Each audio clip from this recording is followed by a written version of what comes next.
All right, yo, everybody. Here's another episode of the Mind Body Marathon. And today's podcast will be an episode about mindset and meditation and just kind of getting the mind right. And we're sort of attacking the first word of the show name.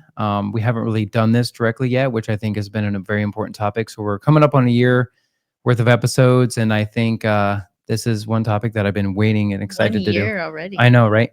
Wow. So on the show today, we have my beautiful wife, Samua, and then we have Frank Alesci, who is, he basically met Frank through a mutual friend, right? Through Irene. Yeah. And been working with Frank for a little bit of time, and he's got some great stories and some really good insight about meditation and mindset. And this cat just got back from Peru, though. So tell us about your trip there.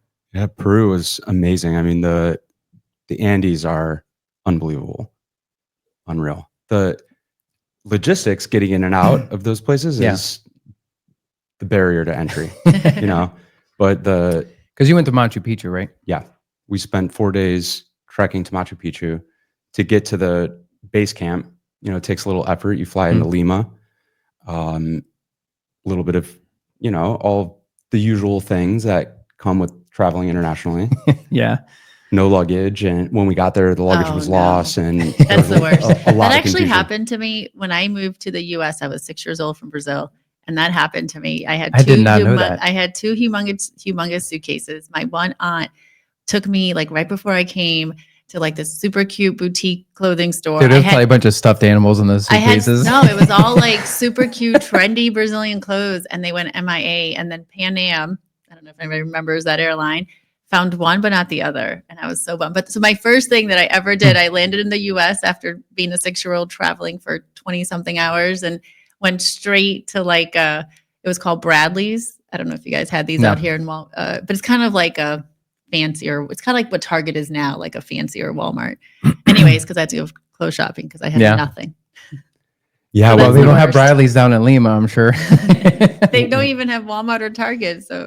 we were in Lima for 2 nights before we went to the base camp, and you know, to be prepared for the trek, we were only carrying our backpacks, and the luggage didn't show up for about 20 minutes until about 20 minutes before we left for the trek. Oh my gosh. So we were just like, we had nothing, and we're feeling a little bit Did you have unprepared. your gear with you? No. Like in the back. So that was all in your luggage. Everything was in the luggage. We only had one bag. Yeah. We had to carry Talk about everything getting the ready for entire your time. mindset. Yeah. So it was just like whatever, you know, it was completely out of our control, and it was just a matter of overcoming that initial obstacle. So how did you overcome it, right? So you just basically had to prepare, and then just be like, all right, this is what we're going to do. We're going to go into the jungle with just the backpack. Before we found got out the that luggage. Yeah. Well, you know, you read a list. We went we were guided. Yeah. So we went with a small group. There were 9 other people, including us. There were 9 people who trekked, and they provided you with a list. Yeah. So you just kind of sussed out the list, and But that stuff was in your luggage that you didn't know if you were going to get in time, right? yeah, all of that was. So you didn't like go out and get like second rounds of certain things just in case if your luggage didn't come, or you guys were just like positive vibes to the universe. It's going to get here. Because what were we going to do if we had a whole additional bag? Yeah. See, that's a good point. Yeah. You know, the last time that I trekked, well, the only other time technically that I trekked was in Nepal. I trekked the Annapurna Trail in 2012. And when I arrived to Kathmandu, I didn't know that I was going to trek. But the situation was a little different. I was there for about 5 weeks, and I was there with a friend. She stayed back in Kathmandu, so I was able to kind of just like leave all of my belongings there. And then I went down to the trekking district where they have all sorts of like knockoffs, and packed up a bag, went on the trek. And then when we returned from the trek, I just gave all those things away. Yeah. But it was a different situation. So ultimately the luggage showed up. That's good. What was your takeaway from the Andes? That's difficult to sum up in one sentence. However, the first thing that comes to mind is the nature of, you know, our lives are full of lots of different symbology, and we overcome lots of obstacles, just like losing the luggage.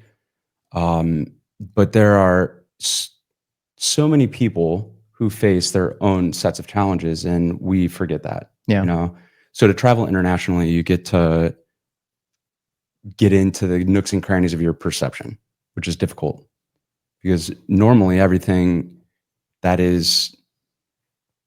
populates our lives, it makes us feel comfortable. Right. Yeah. But when you don't know exactly maybe what you're going to eat or exactly where you're going to sleep or where you're going to go to the bathroom, we're like disrupting some of our core tendencies.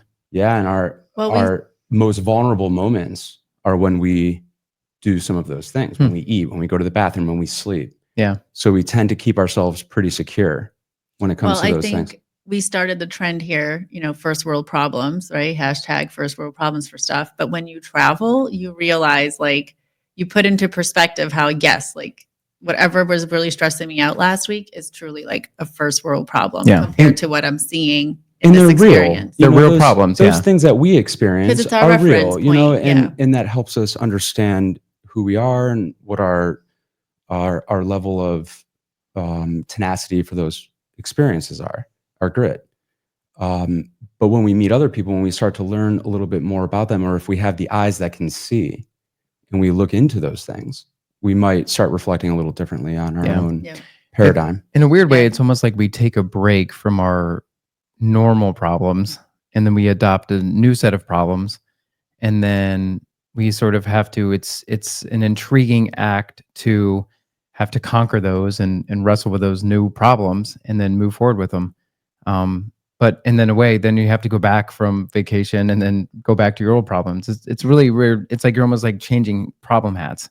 Well, and if we lack the neurology to be in the present moment, then suddenly the things that we thought we wanted to go do, like go out into the world and travel, we get into those moments and we really actually just enjoy the planning process and the dreaming process. Yeah, and that's a good point, the because process of looking forward to it, not actually the desire 100%. of being immersed in those experiences, which can become very overwhelming if we're not practicing the quality of being present in some of those other moments. So you mentioned you also trekked in Nepal, and I assume you must have gone to other traveling places. So where did you find yourself in that camp? Were you the person that just enjoyed the planning and the looking forward to it? Or do you, or maybe you were one way before and switch? Are you like able to get into that present moment and enjoy where you're at and enjoy the location and the adventure itself? In Peru? Anywhere. Well, it's a practice. It's a practice. I mean, right now I was looking forward to the idea of being on a podcast, and that was exciting. And then what happens next? Oh, you might like tell a couple people and that makes you feel some sort of important or interesting. But then you get into the moment and you're like, oh my God, I can't, you know, which isn't too far from the truth. Although I only really shared it with a couple of people because I knew that it was making me nervous. Yeah. So how close, what proximity do I want to be to those uncomfortable feelings about myself or my future? Well, yeah. I mean, it's like Marcus Aurelius said, it's like reject the injury and the injury goes away. And so many times I'll hear people, talk about going on vacation and they're like, oh my God. And then the flight and the layover, and then I got to pack and this and that. And then it's like, you don't sound like you're looking forward to this, and you're turning it into a thing. And it's because you're turning it into a thing. And I'm often like, we talk about this all the time. Like, I'm often like jealous of people that can just like wake up and just go through life and then nothing seems to get to them. And then they can be like, have all sorts of things happening to them, like layovers and flight cancellations, and then they're not perturbed by any of it. And I'm like super jealous of those people. It's like, I want to get my mind to that spot, which is partially why I wanted to sort of talk about things like this. Like, so the idea of being present, like, how did you start to, so at what point did you understand that that was even a concept to work towards? And then what were some practices to kind of get into that headspace? Wow, that's a powerful question because it could take one to all sorts of places. I was in my early 20s and I was going through a personal experience that was hard, and I was suffering. And our thoughts and our feelings and our emotions are some of the closest things to us. And sometimes we have things on our mind that are difficult to look beyond.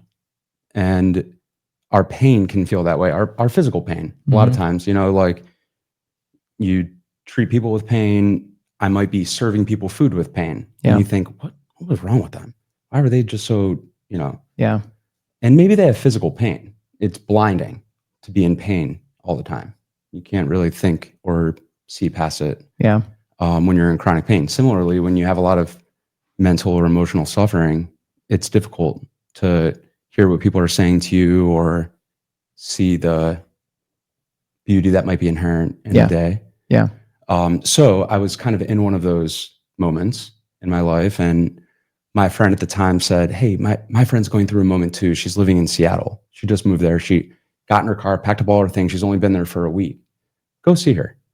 So I booked a one-way ticket to go see the stranger. I was going to say, did you know her at all? No, I just trusted the person who referred me to her. That's pretty cool. So I went to Seattle, got picked up at the train station by a beautiful girl. And she was like, I'm exploring the city. I just got here. Tonight we're going salsa dancing. And I thought, okay, this sounds like all your problems are about to be solved. Yeah, throw in Latin music. Exactly. Beautiful woman, Latin music, Brazilian music. My cloudy all your mind problems go away. Yes, is getting clearer. Well, action. That's just the theme there. Yeah. Absolutely. Absolutely. It was already starting to melt a little bit because of the action taken, right? To even get on the plane. Because it starts to give you a sense of control over the emotion in the situation. You're not just surviving through it. And you're taking authorship of your future again. Yeah. Right. When maybe part of what we suffer over is the reconciliation of how things are and how we thought things were going to be. And how we would rather have them be. Right. That delta is often defined as suffering. Yeah. I always like the U2 song where they talk about like stuck in a moment. It's just like, I was reminded of that song because our kid loves Sing too. And we have heard that song numerous times, but it's actually really amazing because we do. And I like how like, it just is like describing like what we all sort of go through when we get stuck in a moment. But I also like how gentle that sounds. You're just stuck in a moment. And sometimes when you're in the moment, it's not that simple. It's, it's a bigger thing but then when you get out of it, you look back, you're like, that wasn't as big as I thought it was at the time. And a lot of times like our world just gets shrunk down and we're just hyper focused on the thing that is whatever we're dealing with. And then you're just stuck there. And then action will cause you to think about other things. And then the brain goes, oh, okay, there's this whole other existence around us. And then now all of a sudden we can break out of it. Yeah. We own our action. We don't actually get to own the result. That's a great way of putting it. Put our best foot forward, do our absolute best. So long and short, I'll sum this up, is that night one was salsa dancing. Well, she failed to tell me that she was like a professional ballerina and ends up cutting a rug in the dance floor. A huge circle forms around her and this guy who they just do this incredible dance. Like routine. And I'm like, okay, I'm in the right place. The next day was a yoga class. And my parents, this is 2010, January of 2010. And my parents, I grew up with my parents practicing yoga for yoga with Lilius, yoga for a bad back, and my parents would go in the basement and my mom would do yoga all the time. My dad would talk about the cells in his fingertip expanding his cells so he would not feel pain. Oh, wow. That's interesting. So, and I also had been in like 2008. Do you guys remember P90X? Yeah. Yes. Tony Horton. So like one of the days was yoga and it was the most challenging day. I remember it was an hour and 42 minutes if my memory serves me right. And it was always the most difficult workout of the week. Yeah. So when I was invited to a yoga class, I didn't even know that a yoga studio was a thing. I was like, sure, I'll go, because I knew the pose names and I was able to, feel that little bit of confidence, security. And I had the most incredible experience. That class lit me up. It impacted me deeply, like deep down inside. And I said something to the teacher about my experience after the class, and she started to cry, like just saw tears come down her cheek. So she said, 1 second, and went and got her sister also at the studio. And she said, will you repeat that? And I was like, sure. And she started to cry. And the one touched me. What did you say? Well, I told her about what happened and what I felt, what I perceived. And she said, never stop doing yoga. And I was like, okay, I won't. So I went home, and this is January of 2010. Well, I've been living in Sugar Falls, Ohio for the past several years before that. Moved there in 2000 with my family, just from Solon up the street. And I was driving down the street right when I got home from Seattle, and there on my left was a yoga studio, Sugar and Yoga. And I just hooked a left right into the parking lot. They had just opened like 8 weeks before. Oh, wow. I didn't even realize it. So I walked in the front door, and I saw a woman standing behind the desk, and I kind of like tilted my head to one side and said, "Do I know you?" And she tilted her head the other way and said, "Do I know you?" And we went through a litany of people that we might, both know, and we had never met. So I'm going to try to come back to your question. Sounds like us last night with a waiter. I know. Yeah. No, it's cool. You can take your time. These are great stories. So it was the moments that led me through this series of events was continuously affirming itself as important to say, hey, pay attention. And from that point, I started to learn more and more about the yoga practice. And I had had these moments of affirmation, which said to me, just keep studying, keep learning. And so utilizing, I think, yogic philosophy and meditation is my way of discovering mindfulness. So did you and the yoga instructor and Chagrin know each other from anywhere? No.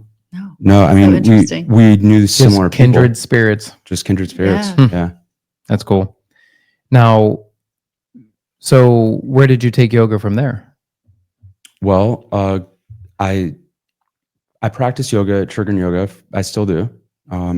I was certified to become a teacher in 2011 from that person that I saw across the desk, Darcy Providente, who I love. Hey, Dar.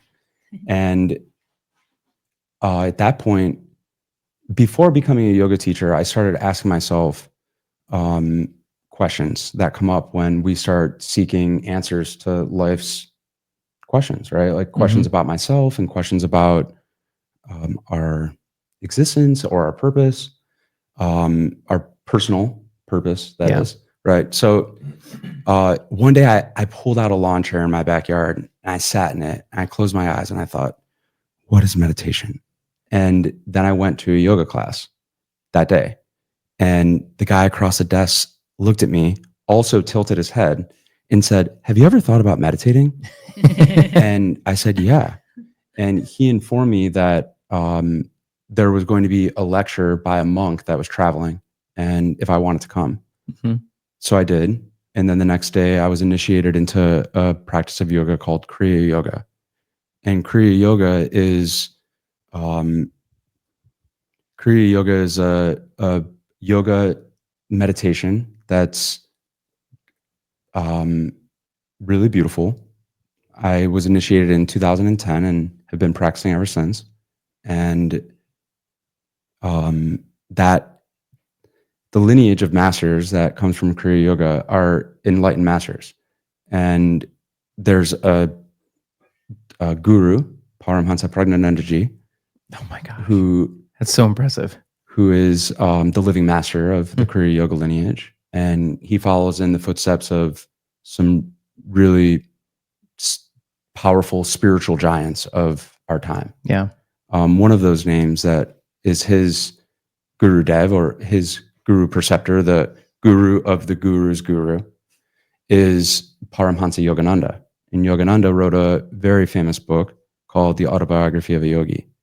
And that book has reached the hearts of many, many, many seekers. And that's awesome. How do you spell that form of yoga? Kriya. It sounds like Kri that. and Ya. What was the Sinta Kriya? The one that my voice teacher talked about. I don't know. That we were just talking about. Oh yeah. Ironically, there's a Kriya Yoga ashram in Brazil, in Sao Paulo. Really? I think. Yeah. There's another like meditation practice, like specific. She's going through acting classes right now, and it's called like Quinta Kriya or I don't remember. Okay. But And- and it's like a little chant, and you move your fingers as you say certain like words and Yeah, Interesting. and I'm sure I could be fact checked on about this entire conversation, but the Kriya is like a thing you could do for purification. Kri and Ya are two words. Kri means action. Ya means God. So the idea is do all things with God in mind. I love that. So in practice, what does this look like? Well, it looks like a series of, it looks like a daily practice, and it looks like a practice of mindfulness, and it looks like an understanding. It looks like putting into action a specific understanding in utilizing our day-to-day life. It's not, there's nowhere that we really have to go. You know, we started this conversation in an auspicious way because it's about going to a beautiful and magnetic and spiritual destination. We also talked a little bit about action, and it's interesting to then talk about Kriya because Kriya doesn't ask you to go anywhere. Right. It doesn't ask you to have a certain diet. It asks you to have seeing eyes and then utilize what you know. Remember it. Yoga is psychoactive. You want to remember. You want to remember who you are. Yeah. So, you know, imagine that you wanted to become a brain surgeon. You would be like, I'm going to go to the right school and I'm going to have the right teacher. And then you would possess these skills. You would know how to do it. If you knew that brain surgeon and you were like, yo, could you teach me? He'd be like, no, Right. you need to go to the right teacher, because that teacher will not only give you the skill set of how to do it, that thing that maybe the brain surgeon can tell you, your friend, but he'll help remove the obstacles in your way that would either maybe hurt you or someone else. Yeah. Right. They'd help you learn about the tools in relation to you. And so for that reason, I'm not going to talk too much about what you do with Kriya Yoga. Good point. Right. Because that's for the teachers to teach. So now you mentioned being initiated into it. Does that mean that like somebody listening to the podcast today and they're like, that sounds super interesting, so I want to go practice that type of yoga? Would they not just be able to like find a class and sign up? Like, do you have to have somebody, like you mentioned that the gentleman across, you know, the counter like tilted his head and said, hey, you should do this. Like, does somebody have to like recognize that something within you should go do that? Or can you just say, oh, I heard this podcast and I want to try this type of yoga, so I'm going to Google search where it is and go take a class? I love that question so much. And I want to share a couple things if I could remember to. The first answer is no. You can't just go to take a public class of this, but you can go do your own research and you could try to understand from either scripture, you could understand it through literature and books that the masters have written. You could read the autobiography of a yogi and you can learn what Paramahansa Yogananda experienced.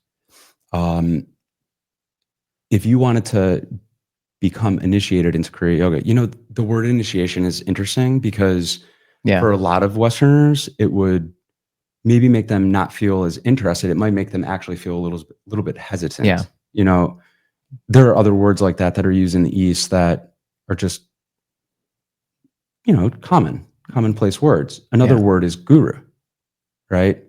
If I said to someone who loved me before maybe 2010, I'm going to go get initiated to Kriya Yoga to become a disciple of a guru for self-realization, loved ones might be like, oh, that's a cult. Right? It's a cult. Yeah.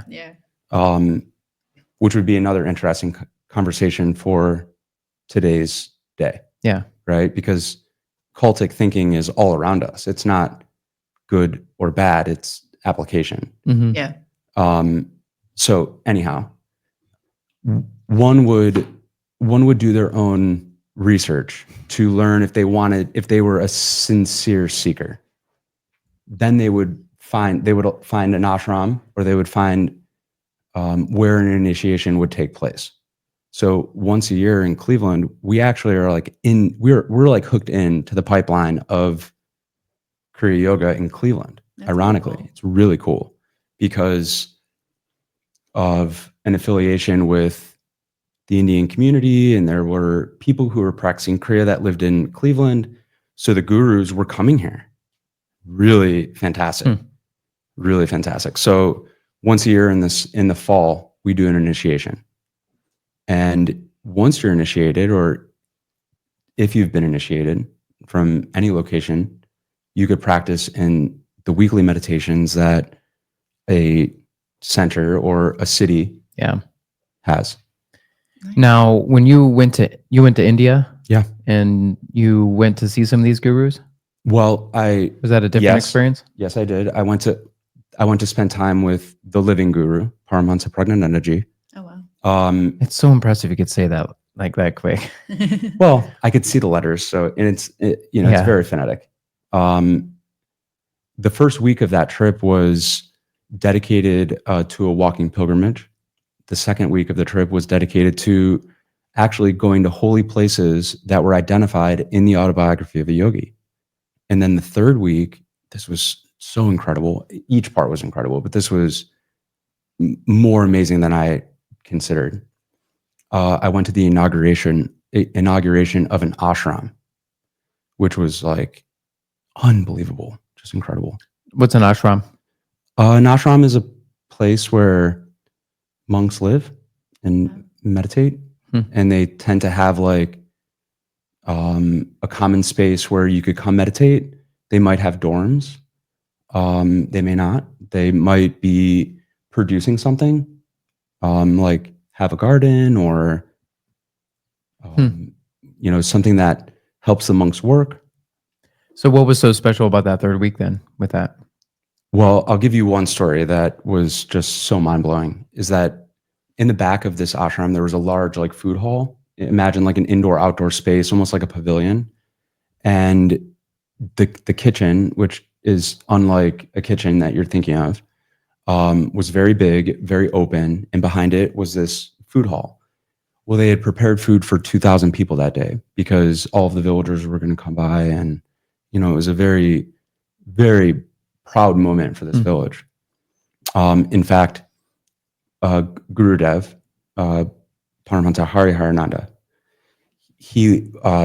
his family home was in this place, and his family donated the property to the organization, Kriya Yoga organization, and they built an ashram there.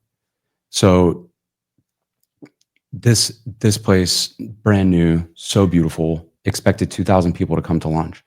13,000 people showed up. Oh my gosh.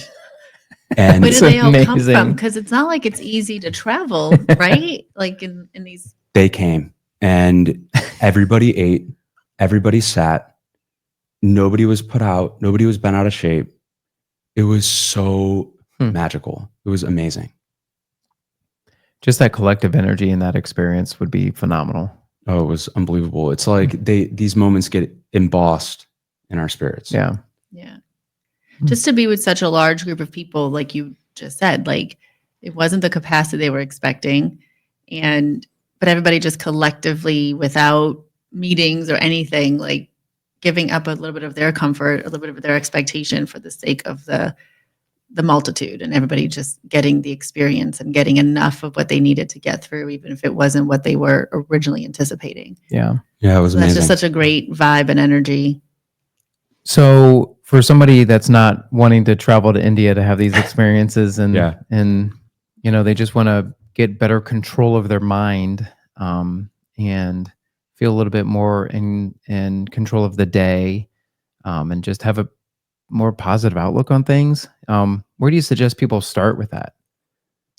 That's a great question. We're all in the middle of a dream, and we all have a experience that is so relevant and real to us. To say that someone's got to wake up and do it this way might be very abrupt. Yeah. I think that it's a matter of ultimately taking a little bit of accountability for wherever we find ourselves, and starting to, instead of thinking like, I've got to change all my thoughts, that could be overwhelming. Yeah. Even the if buy-in's going to be very low on that one. Pardon me? The buy-in's going to be low because who can do that? Yeah, it's difficult because stop thinking is a thought. Yeah. Well, we roughly have 6,000 thoughts in a day, roughly. And not every thought carries the same weight, obviously, but about 80% of those on average, Or yesterday's. well, and negative, Mm. which actually, in a weird way, yesterday's are mostly negative because very rarely do we actually, like, I'm going through this practice now of just like literally documenting what I consider to be my greatest wins, my greatest achievements. And it's a weird practice, actually. I don't know. I've never actually thought of that Mm. because I always am like thinking of things that are like, what The didn't, problems that need to be yeah, fixed. what are the problems? What's causing me anxiety? What do I need to focus on? What were my failures? How would I have changed what I did yesterday? What I did last week? What I did, et cetera. And we've talked a lot about this even with regards to business um, and so, yeah, I mean, it's just interesting. It's like 6,000 thoughts. I mean, and 80% of those, 5,000 of those are negative. It's like, that's bad. Well, That's a great place to a start. lot of us are so immersed in our thinking that it's difficult for us to see the thinking. Yeah. It'd be like see the fish being aware of the water. Thoughts are things, Yeah. and what we think. We're learning that. Thoughts are things. What I'm we pretty sure think. Dr. Seuss actually doesn't he have a book that he stated that back in whenever he wrote his book in the 70s, Well, right? there's a lot of good insight on that. Well, if we consider the nature of other things, we have these organs of perception that are aware of these objects of perception. And you practice meditation, you might close your eyes because a lot of the energy in our brain and our body goes to processing what we see, and we can't even process it all. Yeah. So much of what we look at goes into our unconscious mind or subconscious mind. Mm-hmm. And a lot of times you'll maybe hear, look at this candle, because that focuses the sense of sight. Yeah. Or listen to this bell because it focuses the sense of sound. So if you consider the power so this is kind of what I was saying before about just a little bit of philosophy helps us kind of look at our minds and go, oh, that's not a me thing. I don't suck at this. Yeah. Right. Because you sit for meditation for a few minutes and you're like, oh my God, this is the worst. This is so hard. Yeah. Just so me. Or, and that happens. We see that in students when we sit for a few minutes quietly in the beginning of a yoga class, very difficult. Yeah. It's like the hard part of class. And then you go through a series of difficult movements, which we have an easier time moving through because we're going to conquer it. We're going to do it. Yeah. Right. The other one required a different part of our neurology. So we have to build the neurology for those quiet moments so we could continue to progress in our efforts. Yeah.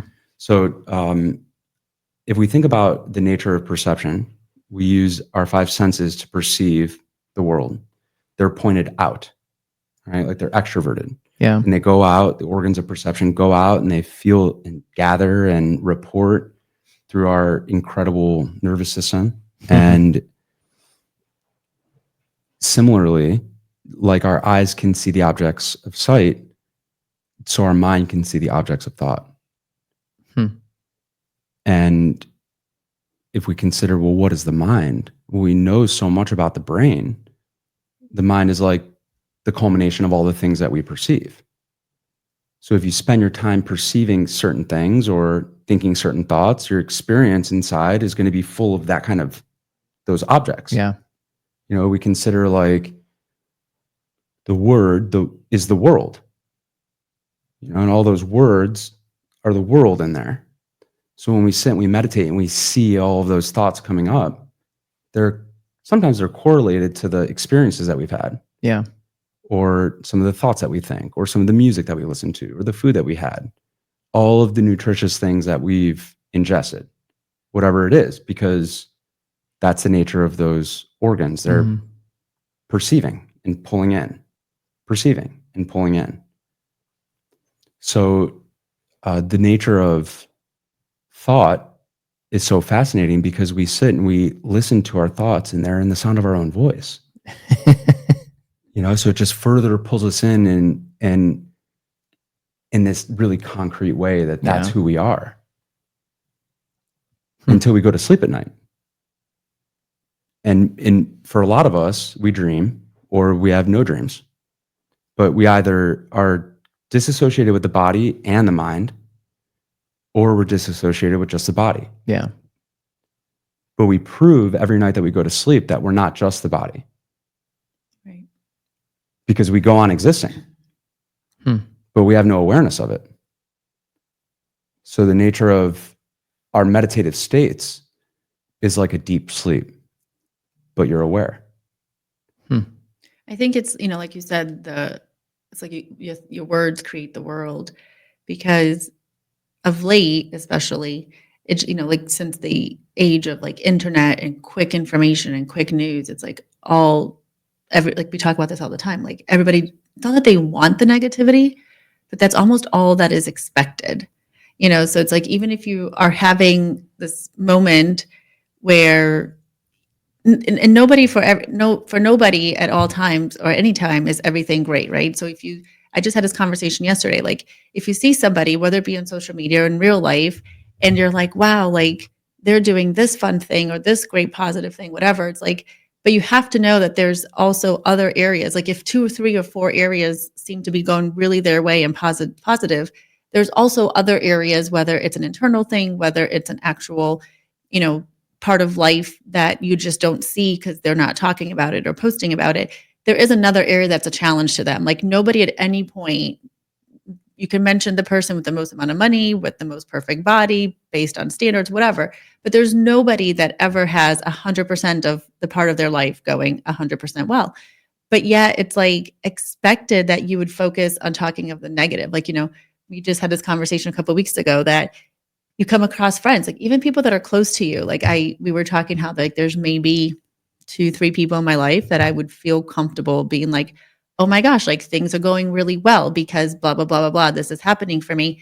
And I could also simultaneously mention 2 or 3 things that are going really poorly, but it's like my energy and my focus is focusing on these things that are going well and trying to push them forward. But most people in my life, I would just be like, it's okay.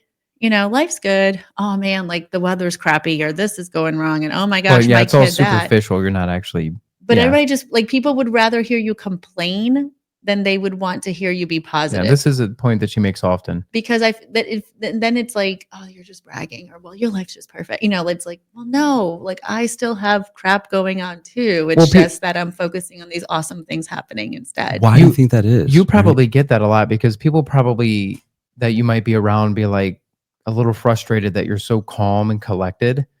And they're like, well, your life's not stressful. Like you must have a lot of money, or you must be this or that, or you must, somebody's going to come up with a reason why you're in a certain state of mind instead of it being like, no, can reach that too. I've wrestled with these ideas and this is a muscle that I have worked. And, it's not, nothing is like, that's why I just pulled up a quote from Naval Ravikant. It's like that. I love this quote. He says, a calm mind, a fit body, and a house full of love. Like these things cannot be bought. They have to be earned. So you could be, Zuckerberg or, Elon or any of these super wealthy people. It's like everybody still has to work hard to get a calm mind, a fit body, and a house full of love. Like that, not money, previous experiences, like nothing can do that. Like you have to literally earn that. And that's such a fascinating idea. And I think kind of goes in hand with what you were just referring to there. Yeah. Like with, like our kids that we have both a toddler and teenagers, like even our toddler, like Leo's always telling her, like, cause she's a 3-year-old. So she's having these tantrums and it's the worst thing ever. And she's crying. And we're just like, listen, your life is good. Like he literally would be like, listen, it's okay. I know you're upset about this, but it's not like he talks to her like she's like 15. He's like, life is good for you. Like you don't need to be so upset about this. I kind of phrase it though, like the Harbaughs, like Jim Harbaugh's father, I forget the Harbaugh's father's name. So Jim and John Harbaugh, after Jim Harbaugh won the national championship in Michigan for football, it came out that he would always say this to the team. He'd always be like, who's got it better than us? And it's like, that's such a cool idea. And like the family, just like a typical middle-class family. And the dad would always say that, like before any of them had success. So all these kids were just coming through and they're just like, yeah, man, who's got it better than us? And so I'd say that to Mariah, like, Mariah, she'd be crying about something like, who's got it better than us? And it's just such a cool idea. It's just like, let's celebrate the positive here. Let's turn away from this injury, or as we say in the house, the doy. And let's turn away from this injury and let's redirect the mind. And that's literally a muscle. Even directing the mind within the state of injury is possible to say that the injury is serving me. Well, the you injury is could here, and embracing the injury could become the greatest teacher. Well, that's what I liked what you said earlier about it doesn't matter where you're at, because I often have this state of mind, like, not that I would ever wish this about myself, but if I was ever in like prison, I still could be happy. Like, it's not about, and that's why I feel like I love the stories of like POWs or people in suffering, that were in certain camps or whatever. And then they just have this peace about them. It's like, that's truly amazing that they can get to that state of mind in the world of suffering around them. And I think when we travel often, we see a snapshot of that, because we go, man, people can live in some of these conditions and still be happy. And it's like, yeah. Especially in Brazil. That's all he said about that's Brazil. Literally the way it should be. I mean, like, even if whatever conditions you're in, it's like, that's the goal. I believe we're prisoners of war of our mental states, the war of the opposites in our mind. And even those of us who on the outside seem like they've got it together, which a lot of us present that way. I'm presenting that way because I'm a guest on your show, and I seem calm because I'm thinking of being calm. Yeah. I think we all present that way, even unintentionally, but it's just like most people, like even our daughter with autism, I just had a conversation with her about her today. It's like 90% of the time she's amazing, and she's that way until she isn't. And then that 10% is so difficult and almost uncontrollable and very unexpected. So, we get it all the time with her. People are always like, she's doing so great. She's doing so great. It's like, yeah, but no. But then again, we do that. We kind of put that on her where we are like, yeah, you're right. But no, there's that 10%. So we're sort of doing the same thing. And so I think, like you're saying, like we present, it's not even necessarily that we present, but it's people's perception. They only get to see the snippet. They're not seeing you at the end of the month trying to make numbers work, or when you're 20 minutes away from going on a trek and you don't have your luggage, and who I might be in those moments. Well, I'm just as fierce as the moment requires, and I think the idea that any of us have to only present that part of ourselves creates a little bit of a conflict. Now, I think there's also a conflict when we give too much voice to. Yeah, it can go the other way. It could go the other way. But I watched a video. I wish I could credit the person who spoke these words, but she said the idea, and I'm paraphrasing, and again, I can't quote the person, but the idea is to make the table so big within yourself that there's a seat for all versions of yourself. So everyone has a seat. They might not all take the floor, right? Like, we don't necessarily need to give the floor to some of our inertia. Yeah. But they could make a seat within ourselves, because that's us learning to embrace and love ourselves. And ironically, I watched that video around the same time that I watched Demi Moore's new movie, The Substance. Have you heard of it? No. Oh, well, that's the one that she just won a Golden Globe for? It's pretty far out. It's some of the keynotes are like on self-love. Interesting. And it's a horror movie. It's not my style. I didn't know what I was getting myself into. I just heard that. Thank you for telling me it's a horror movie, because now, unfortunately, I will not be watching it. Stephen King's Carrie meets Requiem for a Dream. Oh my gosh. Plus, Requiem for a Dream is nuts. Wait, there's one missing. It's got to be like a Quentin Tarantino film. Like, it's got these like layers, like Kill Bill or something like that. Yeah, it's got these layers where you're like, okay, they did this very intentionally. Well, I mean that's I want to make sure that, because we're in a way we're kind of getting lost in the weeds a little bit, but I feel like the danger point of this is that if we go through and on a day-to-day basis, we're just like, yeah, I'm fine, or whatever. And you just kind of like keep everything superficial and you don't actually deal with whatever you need to deal with, that's a problem. But you don't need to give so much precedence to whatever you need to deal with. It's like a balance. Like there's like a, bell curve sort of here. It's like, you can't just slough everything off like in the 50s and be the 50s housewife like everything was perfect, because it's not. But you also can't be depressed all the time, just dwelling on things that are always negative and inside yourself. there's a balance in the middle here of just living life, but also taking the time, which might be meditation, which might be yoga, which might be running, whatever, but just taking the time to deal with what you need to deal with. I think I love the visual that you just quoted about the Yeah, table and that was having a good. seat because, like, even if at times like our feelings or perceptions are wrong, but it's still in that moment is what you're feeling and perceiving. And there is a sense of, like you said, like the self love and even learning and growing, kind of like when you get sick and you get a virus and you're like, oh, okay, like now my immune system fought that off. It's a little bit stronger. So next time it'll take me a little longer to get sick to that virus. So I won't be as sick.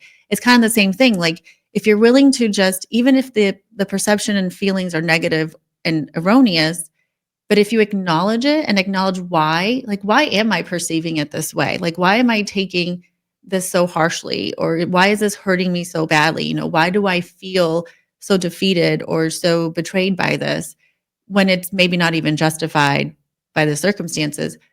But then by one, just like embracing that and that there's not something wrong with it, but then two, like taking that moment, then the next time when you're in a similar situation, you can more quickly be like, oh, okay, wait, let me just take a deep breath. Let me validate that I feel this way. But now let me address the fact that I really shouldn't be feeling this way. And I need to like, remind myself of the truths or reality and be like, okay, now you can get up and do something. I think you're hitting the nail on the head because the moment that you're in that contemplative state, you're putting space between you, the subject, and what you're noticing, the feeling. Yeah. Instead of assuming that you kind of are the feeling, which is I what I think a am lot of mad. people do. Right. I am mad. I'm happy. I'm anxious. Yeah. When we speak like that and we perceive like that, there's no space to Yeah. notice that you, the observer of your thoughts and feelings and emotion of this entire reality, are separate in a sense That's from so it. interesting that you worded that way because, like I mentioned, like people who travel to Brazil, whether it's people we know, stars, whatever, they always talk about the vibe and how the Brazilian people, like I just saw this, there was this thing that came up on my social media with Shawn Mendes, and he was in Rio. I think it was there for Rock in Rio, and it was just like, I don't know, a gazillion people. And he had this whole speech that he gave on stage about the Brazilian people and that regardless of the circumstances, you guys are just like the most like joyful, loving people, blah, blah, blah. And it probably has something to do, people joke about how difficult it is to learn Portuguese, but our word for am, there's different versions of it.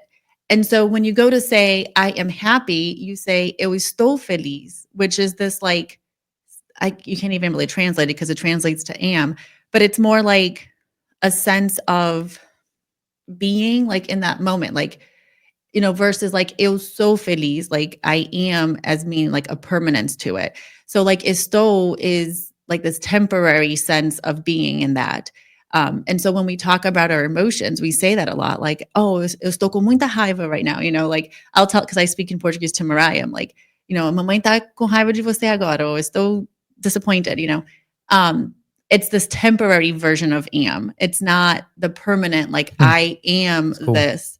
And so I wonder if, subconsciously, because of just the grammar, that's part of what We've makes touched it different. upon this before, how words can dictate, like we were talking earlier, like in a treatment, like, I mean, there was centuries before they had the word for the color blue. Yeah, And that so, blew my mind. and then people didn't ever, like in the old, works of like the Iliad and the Odyssey, they never used the word blue, even though the sea and the sky are blue, but Like they never 98% of what we visually see they outside actually is don't blue. even, they describe everything as other colors when it's different than blue, but they don't ever say blue, and there never I was a never word knew for that. it. That's interesting. Yeah, and I think this is defining, I think, for the yoga practice and meditation. And what I think is important to convey about it is that you're coming back to this idea, well, if I'm not those thoughts and those feelings and those emotions and my perception or my body, who am I? And then pursuing the answer to that question, you embark upon a journey. And the school that is teaching that curriculum is the life you're living. Yeah. Yeah, which is why you were careful earlier to not direct too many people, like when I was given the call to action of what people should do to meditate or control their mind. It's like, well, you kind of just have to do it your way, like whatever you need to based on where you're at. In a way, Yeah. to say that anything is yoga is true. That's what we read in the Yoga Sutras. Yoga is now. But to say that that gives you carte blanche to interpret or do whatever you want is maybe could become reckless in your life. So you want to turn to the realized. You want to turn to the teachers who are, not me. You want to hear something from your peers. Yeah. You want to hear something from someone that may have influence, but you want to look inside, and then you want to do your own research. You're on your own path, and it is unfolding beneath your feet. One of the effects of meditating and controlling your mind, and so one of the practical things that I'll do on a day-to-day basis is a lot of times when I wake up early, and before I start work, I will lay on the floor. Breathing is a good mechanism, like you were describing earlier. Like you could look at a candle, you could look at fire, you can focus on the thing, or you can close your eyes.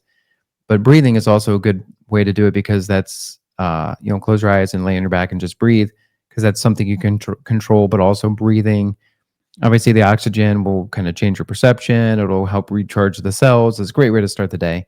But and it's a great way to give you a sense of control, as we mentioned earlier. And what I find when I go through these practices in the morning, and they don't have to be very long, it could be 5-10 minutes worth of stuff, that the rest of the day you become more of a general of your thoughts rather than a foot soldier. So you're not letting your thoughts control you. And then by meaning your emotions or your feelings, you are in control more. Like you're making the decision, and then you're not as affected by whatever might happen to you. So say you wake up in a rush and the alarm kind of scurries you awake and you have to hurry up and get coffee, hurry up and get to work. And now all of a sudden everything is just kind of like haywire. And if somebody comes to you with another thing that could frustrate you, well, then you'll end up reacting very frustrated. Versus if you woke up and you've taken control of your thoughts, you've taken control of your mind, you've breathed, you've understood the sense of calmness, and your mind is sort of like calm waters. Now, all of a sudden, in the middle of the day, when a challenge comes your way, you handle it very objectively and controlled. You may still have an emotion attached to it, but it's much more muted. And I think that's the reaction that we all sort of need to get to. So it's less hyperbolic, it's well thought out and intentional. Being somebody who from a young age grew up with like just so much trauma, and for whatever reason, because it was before internet and Instagram and all that stuff, like I thankfully powers that be kind of made me aware that this is what I lived, and I'm going to have these baggages or mechanisms that I've developed to be able to survive. And I started to try to address some of those, and especially in the last 10 years, I've done a much better job of that. But I have definitely like so much little fidgety stuff, like I'm always biting my nails. And like, I was the kid that, my pencil was always chewing my pencil or the tops of my pens and other little ways that it's hard. And meditating is so hard for me. Like, I am that person that jokes about like, my brain is a computer screen that has like 15 tabs and this is happening. There's a video playing, there's music coming from somewhere that I don't even know. Like that is my brain all the time. But one of the things that I've loved is Brain Tap that we have here. We found it about a year ago. And the other thing I'm really looking forward to, and I don't know if you've ever heard of this, being kind of a little bit of this realm, with the acting classes I've been into, they all talk, well, a lot of the good studios, they're all talking about this thing called the Alexander technique. Have you heard about that? No. I don't know too much about it. It is named after somebody whose last name is Alexander, but it is a lot about like breath work and being in the moment and like being present in your body and just being able to like be and not feeling the need to move, like being grounded. And I wish that we had studios nearby that teach them when we don't in person, but there is a couple of really good studios that do Zoom versions of that. But I feel like that's something that you probably get a little bit more out of if you're able to do it in person. But that's next on my list of classes that I'm working through. And I'm excited to see, which is something that's been interesting with the acting journey, how much it has made you look inward. You would think like, oh, like you're taking these acting classes and it's teaching you how to, look at the camera. It's like, no, it's actually a lot of it. Like I'm reading through Howard Fine's book, and one of his, I think it was actually even in the intro, he talks about how like with acting and just getting to your emotions and it's like, tapping into all of that, how it's an actual occupational hazard because our mental health, kind of stops us from processing a lot Yeah. of that.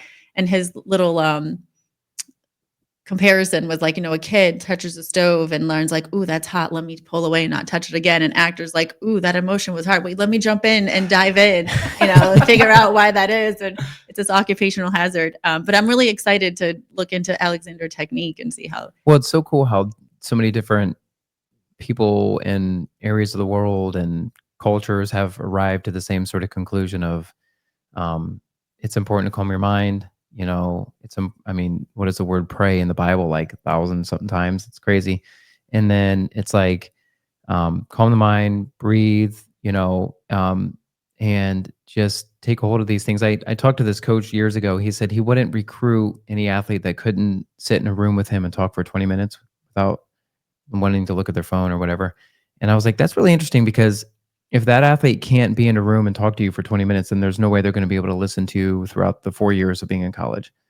So it's just like it's like he just specifically recruited individuals that were good at mental concentration. It's like, that's really fascinating because then they're going to receive what you tell them. Then the nature of the breath is a really important part of this conversation. And the mind and the breath are correlated. They're married. Yeah. Well, there's a concept called molecules of emotion where what our emotions are literally physical reactions in the body. Like it's a chemical reaction. Sure. And when you breathe in certain ways, you manipulate the pH of the blood, and you can literally completely change your mindset. So the nature of meditation, there's a certain breath. So if we discover the nature of the breath, then we can watch the breath, control the breath, and experience the benefits in the mind. Yeah.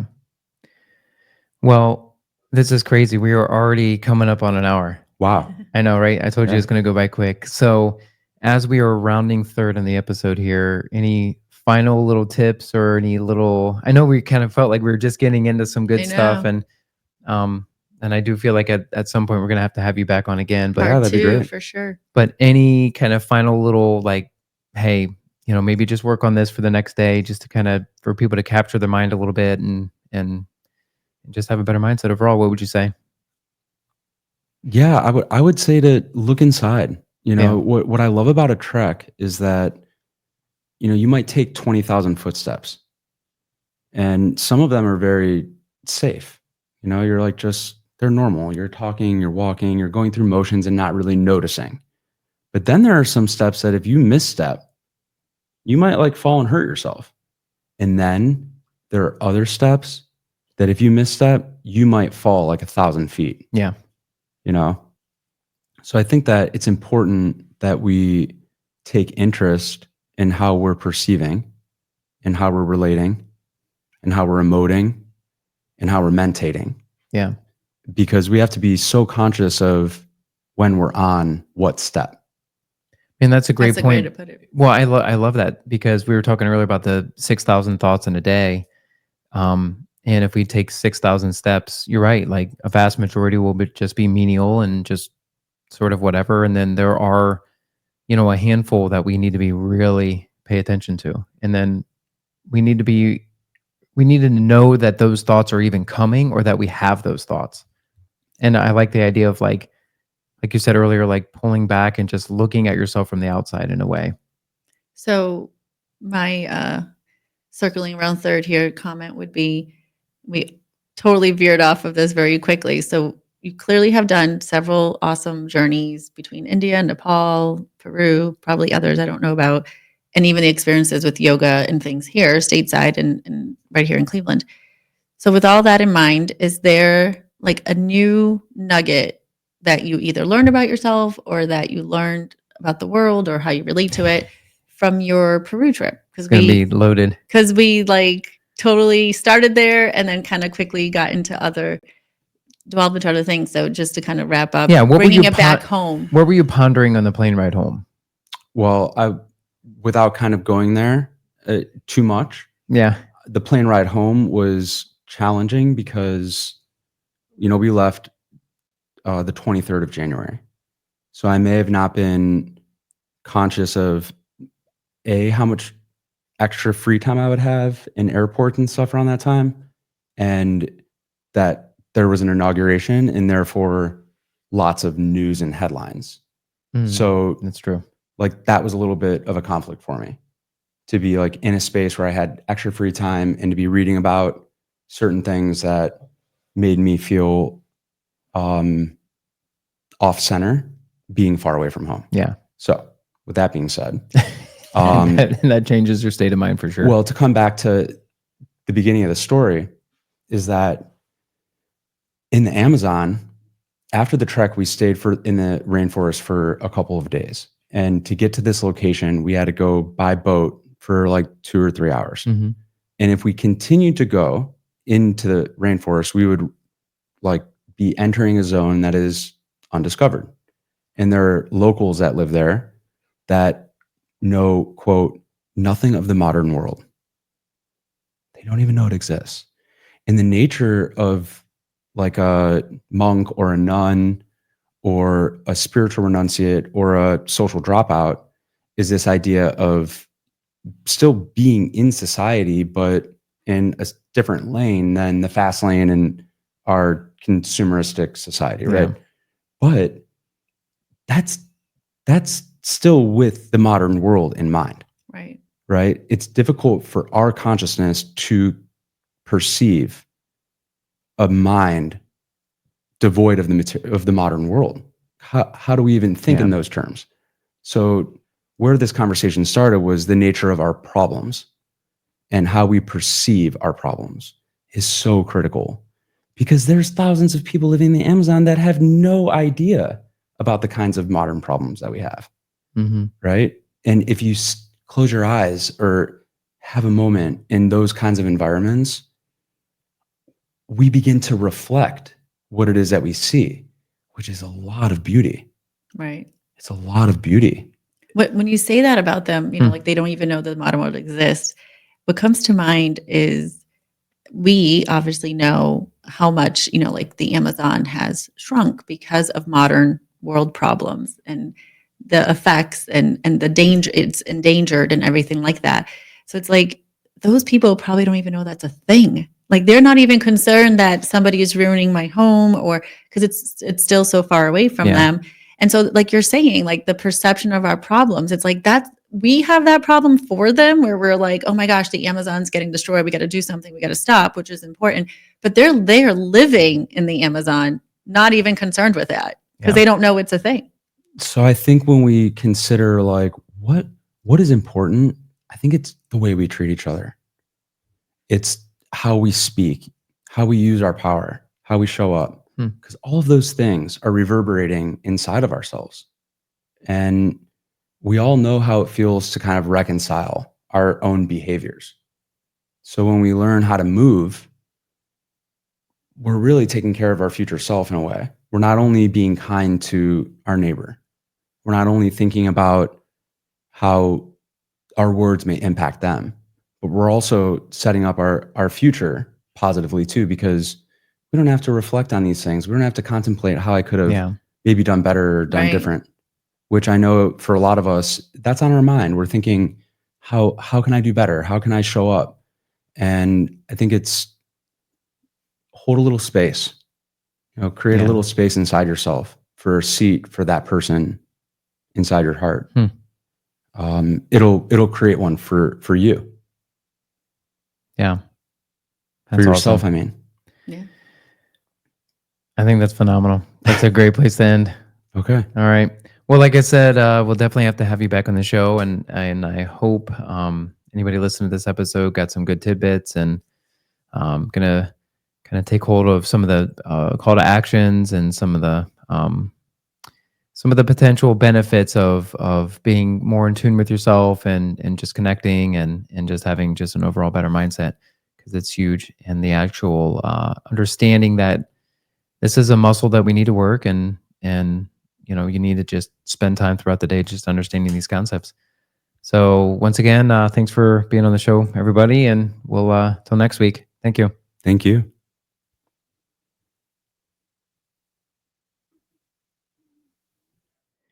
Dr. Leo here. Be sure to check out my new book, Faster Without Fail, Your Guide to Overcoming Injuries and Running Faster Than Ever. It is now available on Amazon. You could read reviews on the Amazon. You can check out what other people have said about it. But basically, if you want to revolutionize your running form and better understand how to stay injury free within the sport, this is your guide. Feel free to reach out and let us know what you think of the book. I would love to hear your feedback. But again, please check it out on Amazon. Faster Without Fail. Appreciate it. Dr. Leo here. If you want to catch me in another setting, be sure to check out my YouTube page, Running Rehab, where you will find exercises on how to stay healthy with running, how to improve your running form, and a bunch of other tips and tricks on how to get over common injuries.